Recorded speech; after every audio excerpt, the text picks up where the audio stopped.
ତ ମାଲିକ ଜୟ ଜଗନ୍ନାଥ। ସକାଳୁ ସକାଳୁ ଟିକେ ମିସ୍ତ୍ରୀ ବାବୁକୁ ହାଇ କରିଦେଇ ମୁଁ ଚାଲି ଆସିଲି ଦୋକାନ।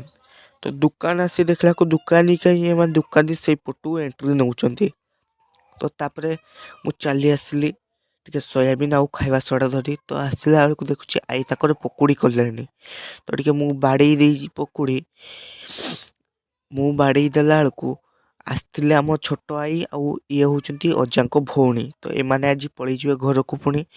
ତାପରେ ଏଇ ଛୁଆଟା ସହ ଟିକେ ବାର୍ତ୍ତାଳାପ କରିଦେଲେ। ତ ସେତିକିବେଳକୁ ଆଠୁ 3 ଥର ପପି ନେଇଗଲି।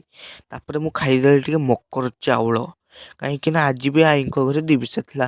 ତ ଉପର ପଟୁ ଏଠି ହିଙ୍କିକି ମୋତେ ଗିଜୁଡ଼ୁଛୁ। ତ ତାପରେ ଅଜା କହିଲେ ଟିକେ ମାଉସୀକୁ ଫୋନ୍ କରନା। ତ ମାଉସୀକୁ ଫୋନ୍ କଲି। ତ ଅଜା ତାଙ୍କର ମାଉସୀ ସହ କଥା ହଉ ହଉ ଟିକେ ପାନ ବନେଇ ଖାଇଦେଲି। ତ ରାସ୍ତାରେ ଦେଖା ପାଇଗଲି ମୁଁ ଆଈଙ୍କ ସହ। ତ ତାପରେ ମୁଁ ଆସି ଦେଖୁଛି ଅଜା ତାଙ୍କର ରୂପା ଗୁନ୍ଥିକି ହାର ତିଆରି କରୁଛନ୍ତି। ତ ମୁଁ କ'ଣ କରିବି ଭାବି ମୁଁ ଟିକେ କହିଲି ଅଜା ଟିଭି ଦେଖିବା। ତ ଟିଭି ଦେଖି ମୁଁ ଛାତକୁ ଆସି